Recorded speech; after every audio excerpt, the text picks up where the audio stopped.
Sony just announced the iPhone 11, the 11s, and the 11s Max. Oh wait, my bad, no. They actually announced the Sony A6100 and the A6600.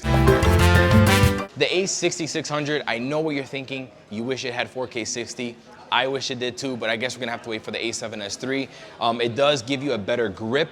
So it has the Z battery, thank God. It does have better ergonomics. It has another custom button right up here, so it allows more customization. The buttons are nicer. Overall, I really like the body design. It's supposed to be more reinforced. It does have a headphone jack now, so you can monitor the audio. So great job there. I just wish I had 4K 60.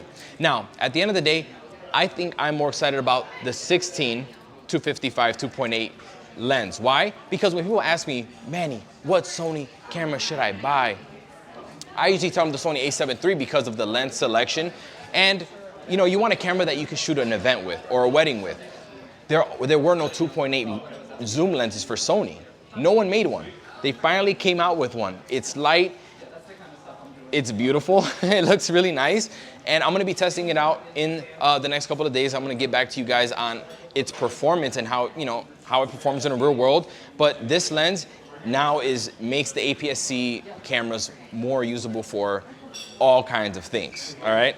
I got the A6400 right here in my hand. This is the mid-tier camera now. Does not have IBIS. The A6600 has IBIS.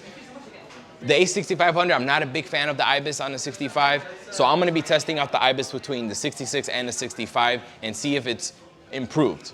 I think, they didn't say it was improved, but you know what? I hope they improved it a little bit. And the A6100, which I said is the A6000 successor, or like the cheapest one, the budget-friendly one.